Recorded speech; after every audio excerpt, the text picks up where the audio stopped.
Hello and welcome everyone. I, Vaishali Verma, welcome you all to the Storytellers. In today's video, we are going to read about new idea of social beings. Means how the people of ancient times started being social. कैसे उन लोगों ने एक दूसरे से talks करना शुरू किया. How the books were written. कैसे बुक्स लिखी गई. कैसे टीचर्स स्टूडेंट्स तक कन्वे करते थे उनके थॉट्स. और कौन कौन से ऐसे स्पेशल पर्सनालिटी थे एंशियंट टाइम में जिन्होंने लोगों तक अपनी टीचिंग्स को पहुंचाया और सोसाइटी को बेटर बनाने की कोशिश की. So let us start the video now, but before that now you can follow the storytellers on Facebook as well. You will get the link in description below. We will start with the late Vedic period. In late Vedic period, society was divided into four parts, four different varnas, and these varnas were Brahmin, Kshatriya, Shudra and Vaishyas. Brahmins were the highest rank. After that comes Kshatriya. Kshatriya के बाद आते थे Vaishyas और last में आते थे Shudras. Brahmins were the highest. Kshatriyas were those who were fighting. Brahmins का काम था लोगों को पढ़ाना, जितने भी यज्ञास होते थे उनको कंडक्ट कराना. Then Vaishyas, they were traders and peasants. चीज़ों को खरीद या बेचा करते थे.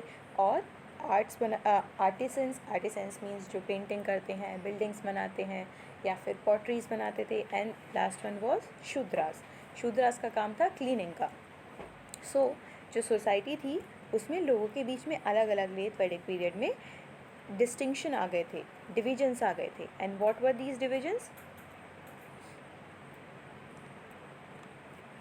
Brahmin were insisting on their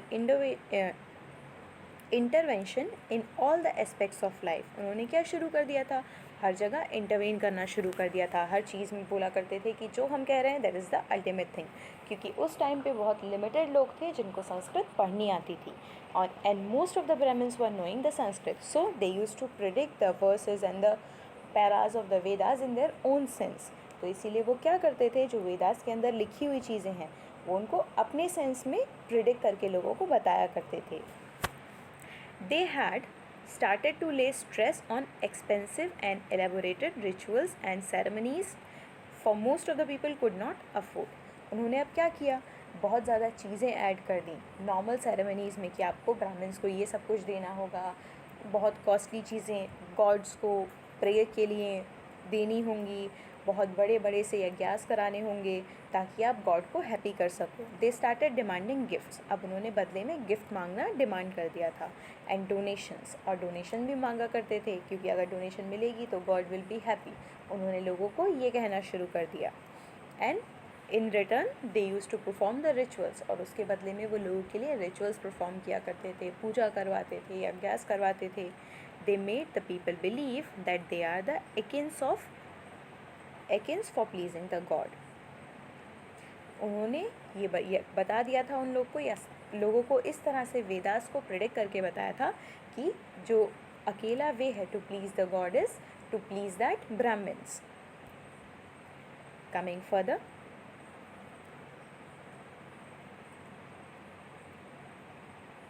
other than this there was compartmentalisation, which means कि जो ब्राह्मण्स थे सिर्फ उन्हीं के सन्स या daughters were allowed to study.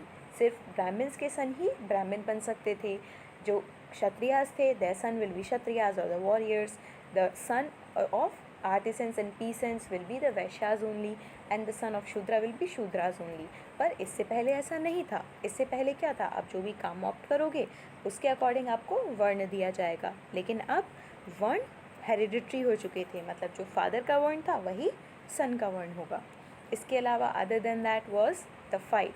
Wars हुआ करती थी बिटवीन द किंग्स, क्योंकि अभी तक हमने पढ़ा था कि existence of महाजनपद was started.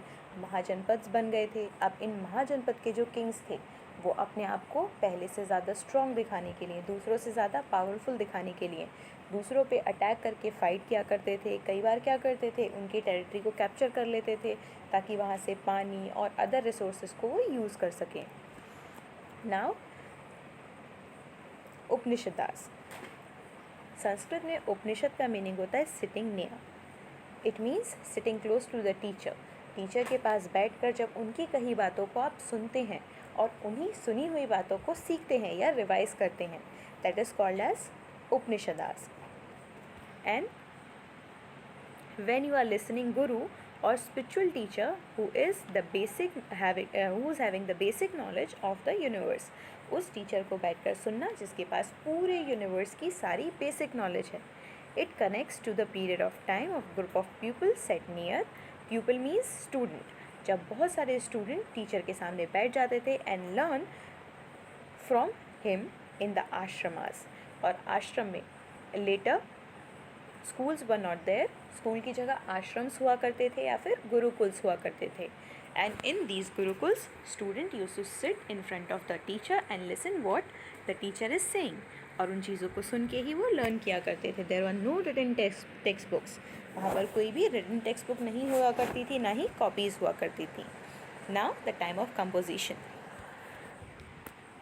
Historians have assessed that the date of composition of Upanishads is late Vedic period, means जो उपनिषद हैं वो वेद्स के बाद बने हैं, from 800 to 400 BCE, before Common Era. It is believed that many of the teachings have been added much later. और ऐसा माना जाता है बहुत सारी चीज़ें बाद में उसमें ऐड की गई हैं, क्योंकि हमने अभी पहले देखा ब्राह्मण्स क्या कर रहे थे, चीज़ों को अपने अकॉर्डिंग प्रिडिक्ट कर रहे थे, अपने अकॉर्डिंग लोगों को बता रहे थे, क्योंकि उनको संस्कृत नहीं आती थी और लिखना भी सिर्फ उन्हीं को आता था. So they added something in those verses और paragraphs which were earlier given. और ऐसा बोल दिया गया कि एक्चुअली वेदास ऐसे ही थे.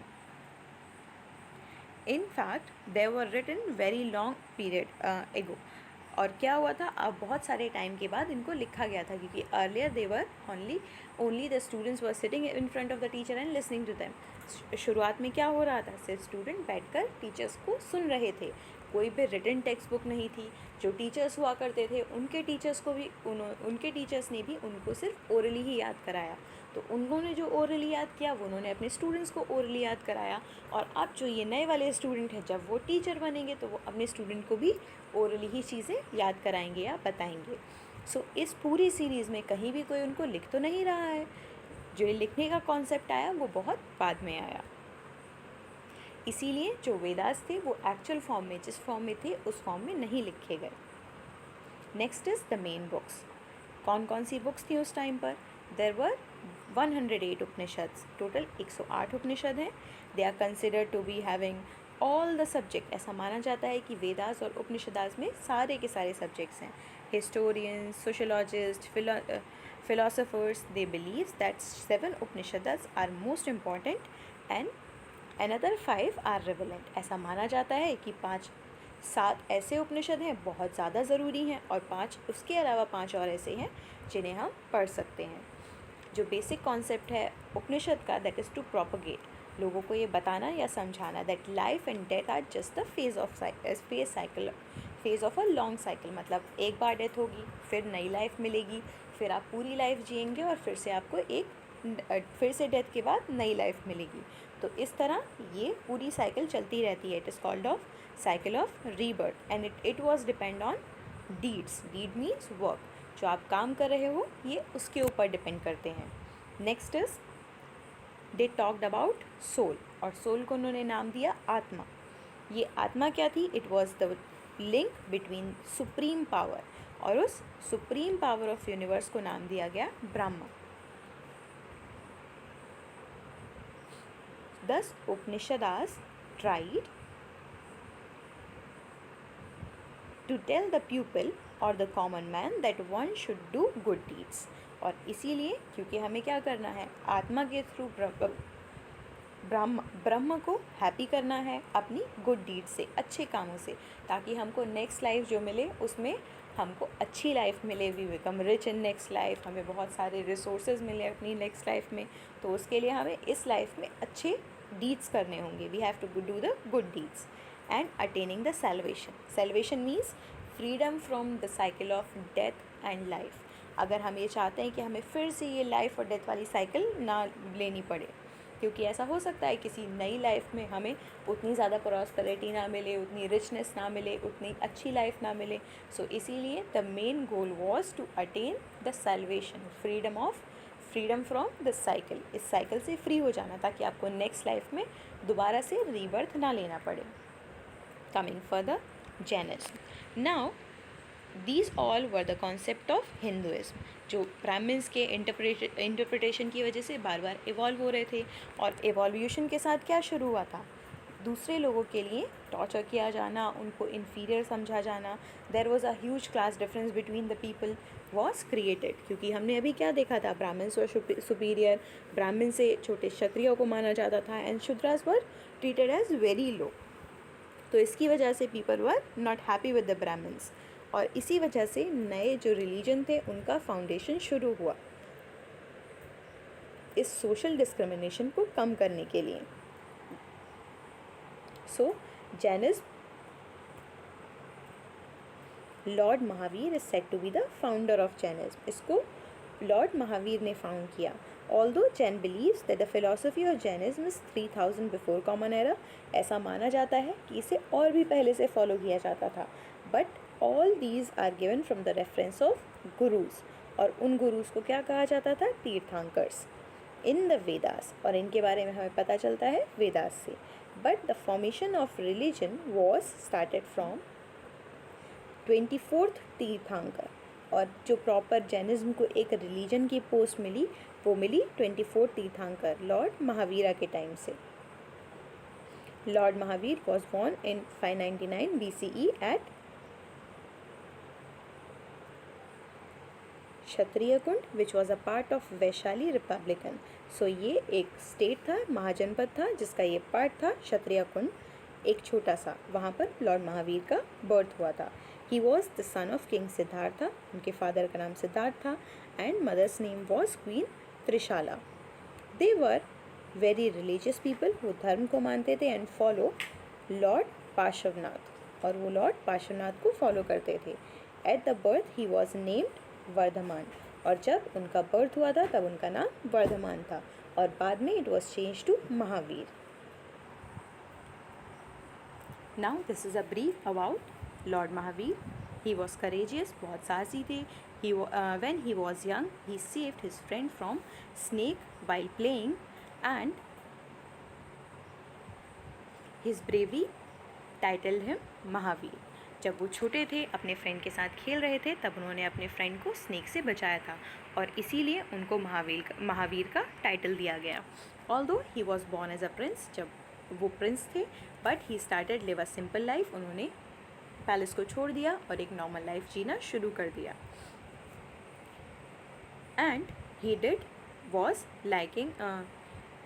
did not like to have any materialistic thing. उन्होंने सारी materialistic thing को छोड़ दिया. He left his palace, उनके पास जितने भी treasure था उस सबको भी छोड़ दिया. He quit the materialistic world and started liking the monk detaching himself from the worldly pleasure. और उन्हें ये पसंद आया, उन्होंने देखा कि कैसे एक मॉन्क, एक साधु अपने आप को पूरी दुनिया से डिटैच कर लेता है, और उसी तरह से उन्होंने अपनी लाइफ को स्पेंड किया.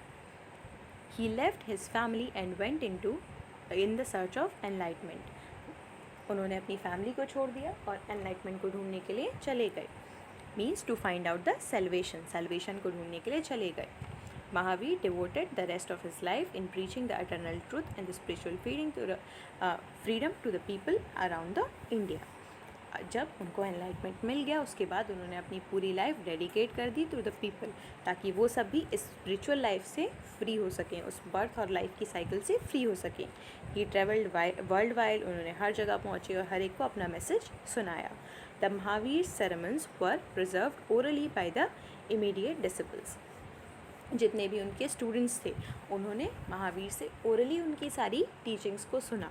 जैसे हमने उपनिषदास में पढ़ा था, टीचर क्या करते थे, बोलकर स्टूडेंट्स को बता दिया करते थे, वैसे ही महावीर की सारी जो सेरेमनीज थी या फिर उनकी जितनी भी टीचिंग्स थी, उनको उनके स्टूडेंट्स ने लर्न किया from Mahavir. They were known as Gandharas, और जिन स्टूडेंट्स ने इन टीचिंग को सीखा उन सबको गांधारास बोला जाता था, और बाद में इन स्टूडेंट्स ने ही उनको रिटन फॉर्म में प्रिजर्व किया. Coming further, which were the philosophy of Mahavir. Mahavir ने किन फिलोसफी को फॉलो किया था? Right faith, right knowledge, right conduct. सही सोचना, सही नॉलेज रखना और सही काम को करना। All the heart of the right conduct for the Jain are followed and essentially practised. और ये सारी की सारी चीज़ें प्रैक्टिस की जाती हैं जैनिज्म में। What are these? Non violence means ahimsa. Ahimsa is not harming anyone, you can see hair.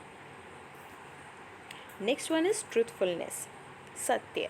It is to speak the truth which is harmless to everyone. Non stealing, non stealing means किसी और की चीज़ को नहीं चुराना। Not taking which is not your property, जो आपका नहीं है उसको नहीं लेना। नॉन पोजेशन और नॉन अटैचमेंट, जो आपका है उससे भी बहुत ज़्यादा अटैच नहीं होना है। Being detach completely from the people, place and materialistic things.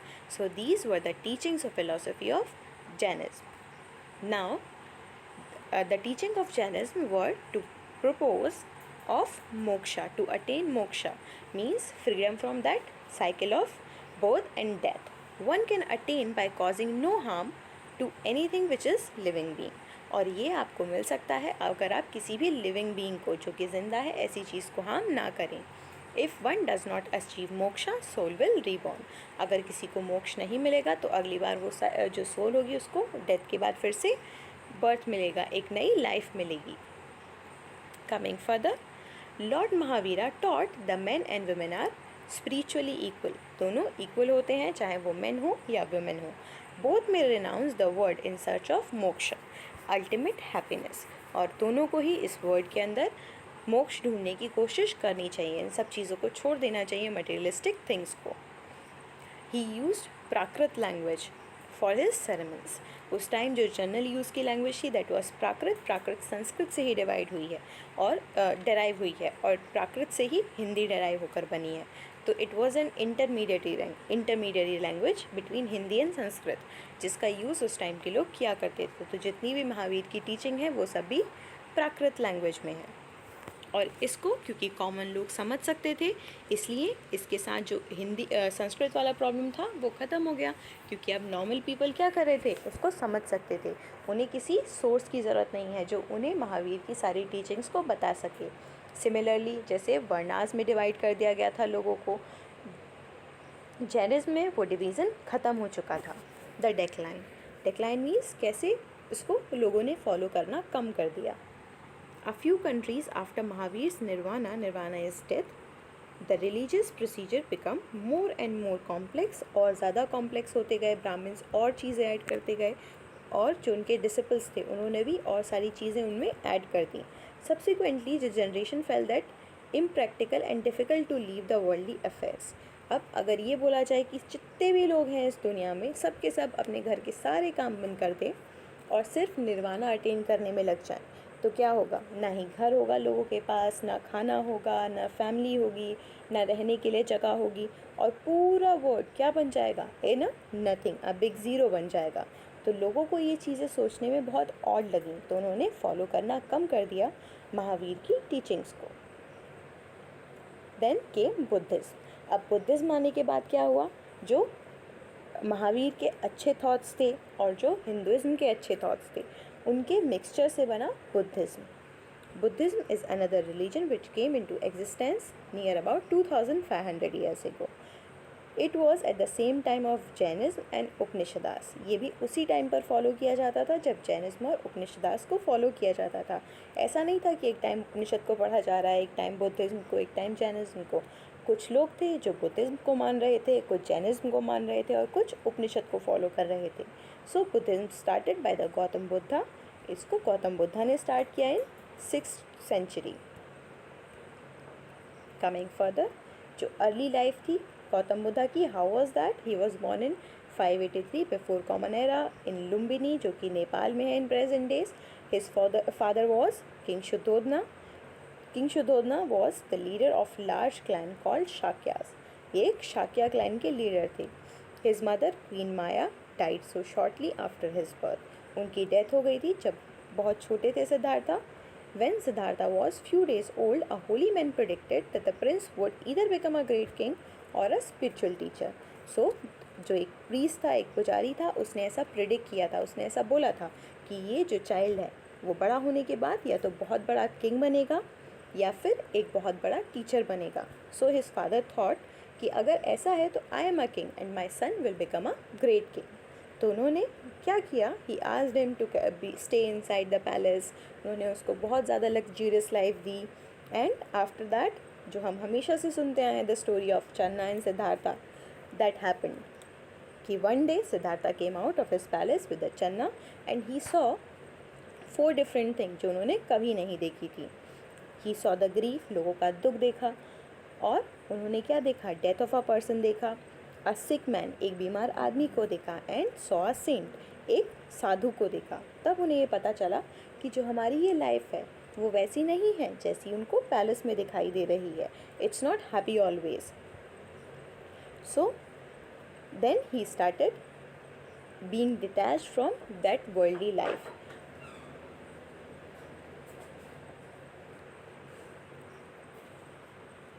Also, he got married to a girl, Yashodhara, and later he had a son named Rahul. Coming further, this is the whole story of 4 passing sight, which I told you that at the age of 29 he saw all those with the charioteer Channa, and he started being detached from the life after seeing all these 4 sights: old man, sick man, a dead body, and a saint. He felt कि जो Saint है वो पूरी की पूरी life के दुख और सॉरो से दूर है। So he thought that I must get a life like this, और मुझे दूसरों को भी ऐसी ही लाइफ के लिए आगे प्रोसेस करना चाहिए, आगे बढ़ाना चाहिए। Coming further, the renunciation, the यूनिसाइटेशन। After seeing those 4 sights he left the palace. उन चारों चीज़ों को देखने के बाद प्रिंस ने पैलेस को, महल को छोड़ दिया, और जब वो वापस आए he was a changed man, वो पहले जैसे नहीं थे। One night he left the palace and start to begin about the quest for enlightenment. अब उन्होंने भी अपनी लाइफ में एनलाइटमेंट को ढूंढना शुरू कर दिया था। In the search of knowledge and enlightenment. Now अब उनको ये नॉलेज और एनलाइटमेंट मिला कैसे? Siddhartha began to interact with renowned teacher. उन्होंने अच्छे टीचर्स से बात करना शुरू किया, लाइफ की फिलोसफीज़ को सीखा, मेडिटेट किया, और after that he learn that जो उन्होंने सीखा उसके बाद भी he had to teach his doubts and questions about the life in the meaning of life remain unanswered. उन्होंने अपनी लाइफ में जितने भी क्वेश्चंस सोचे थे या फाइंड आउट किए थे वो तब भी सारी टीचिंग्स को पढ़ने के बाद भी वैसे के वैसे ही थे। So he and his 5 disciples embark the journey for the enlightenment by themselves. इसीलिए उन्होंने अपने 5 डिसिपल्स यानी स्टूडेंट्स के साथ अपनी जर्नी शुरू कर दी to find out enlightenment by himself, खुद से ही।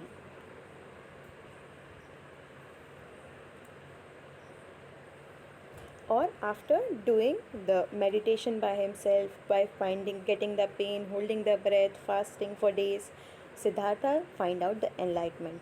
और उस एनलाइटमेंट से उनको क्या समझ में आया? There is a middle path between having pain और बीइंग टॉर्चर्ड, जो नॉर्मल लाइफ है उसमें रहने, और पूरी तरह बिकमिंग अ सेंट, पूरी तरह सब कुछ छोड़ देने के बीच में भी एक पाथ है।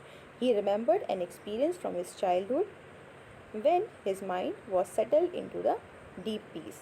उन्हें अपनी लाइफ का वो इंसिडेंट याद था जब उन्हें अपनी लाइफ में सबसे ज़्यादा पीस महसूस की थी, फील की थी। And he realise that there is only one thing which was celebration is this peace. और फिर इस पीस को उन्होंने लोगों तक पहुंचाना शुरू किया।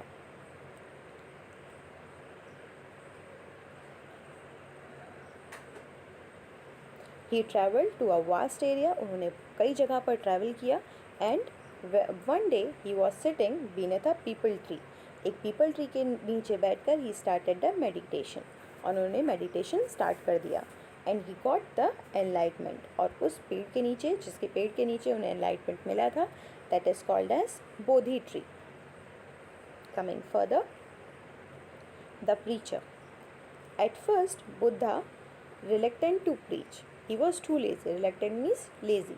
After his enlightenment, he went to the deer park in the Sarnath near Varanasi which is present in present day Uttar Pradesh in India. और at that place he found 5 companions. उन्हें 5 companions मिले या student मिले जिनको उन्होंने first time अपने sermon सुनाए या बताए.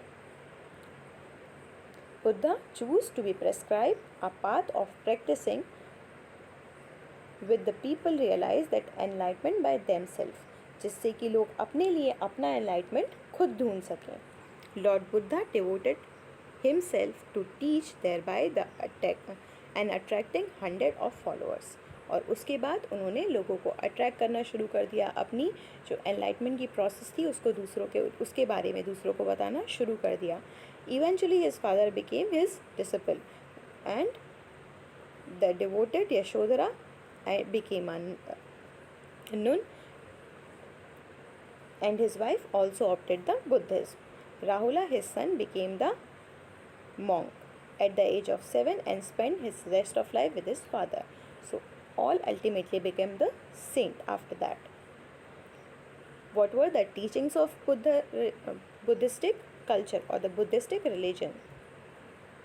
These were that pain is a part of life and existence.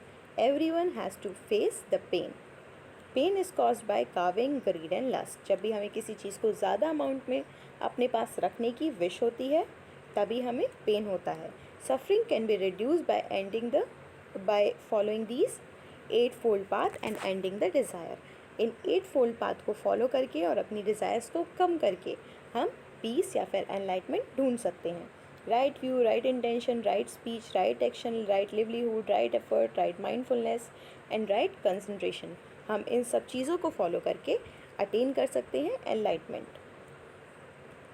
He believed that the teaching should not be accepted unless they are born out to experience and praised by the wise. उन्हें ऐसा लगता था कि जब तक लोग खुद से इन सारी टीचिंग्स को एक्सेप्ट नहीं करना चाहते हैं तब तक they should not be thought of doing that. He did not believe in ideal worship. मूर्तियों की पूजा में बिलीव नहीं करते थे. and ritual of yajnas. He was against the caste system. लोगों के बीच में जो डिफरेंस किया गया था उससे भी वो अगेंस्ट थे. He believed that उनका ये मानना था all human beings are equal. सारे human beings equal हैं and they have right to be treated equally और हर एक की अपनी dignity है. We should be kind and gentle for everyone including animals. हमें सबके लिए kind होना चाहिए, सबसे अच्छे से behave करना चाहिए. Even with the animals, जानवरों के साथ भी. We should have everything in moderation, not to be greedy. हमारे पास सब कुछ मॉडरेशन में होना चाहिए. मतलब इतना होना चाहिए कि हमारे लिए काफ़ी हो लेकिन बहुत ज़्यादा हमारी ज़रूरत से ना हो. We should do good deeds and our action and efforts for us in the present life will affect the next life. और आज जो हम एक्शंस कर रहे हैं वो हमारी आने वाली लाइफ को इफ़ेक्ट करेंगे. Now coming to the books. हमें इन सारी टीचिंग्स के बारे में पता कैसे चला? The teaching of Lord Buddha are written in Pali language. Now the teaching of Jainism were in Prakrit. उसी तरह से जो बुद्धिज्म की लैंग्वेज थी that was Pali Sanskrit. The collection of teaching is known as Tripitakas. और जो book का नाम है जिसमें ये सारी की सारी नॉलेज दी गई है that is Tripitakas. Now how it spread. कैसे ये लोगों के बीच में पहुंचा. बेसिकली बुद्धिज्म ने क्या किया था, जो सारी की सारी प्रॉब्लम्स थी उनको सॉल्व कर दिया था ना. ये बहुत ज़्यादा एक्सट्रीम था. मतलब इसमें आपको बड़े रिचुअल्स करने की ज़रूरत नहीं है, पैसे खर्च करने की ज़रूरत नहीं है, ब्राह्मण्स को गिफ्ट और ऑफरिंग्स देने की ज़रूरत नहीं है. और जो कास्ट बेस्ड डिफरेंस था उसको भी इसने कम कर दिया था. तो लोगों ने इसको फॉलो करना शुरू कर दिया. ऑन द अदर हैंड ये क्या करता था, जो जैनिज्म में एक्सट्रीमिज्म था उसके लिए भी एक अच्छी चॉइस था. आपको घर छोड़ने की ज़रूरत नहीं है, आप अपना डेली बेसिस का काम कर सकते हो और उसके साथ एनलाइटमेंट ढूंढ सकते हो. So because of these reasons लोगों ने इसको ऑप्ट करना शुरू कर दिया to get the spiritual development. और इसी की वजह से जो बुद्धिज्म था आज वो बहुत सारी मेजर कंट्रीज़ में फॉलो किया जाता है. Central Asia, Sri Lanka, Tibet, China, Korea, Japan and south eastern Asia में भी इसको फॉलो किया जाता है. And even in India Buddhism को फॉलो करने वाले बहुत सारे लोग मिलते हैं. So this was the end of this video. Thanks for watching. If you enjoyed the video, hit the like button and subscribe the Storytellers for more such videos. Signing off.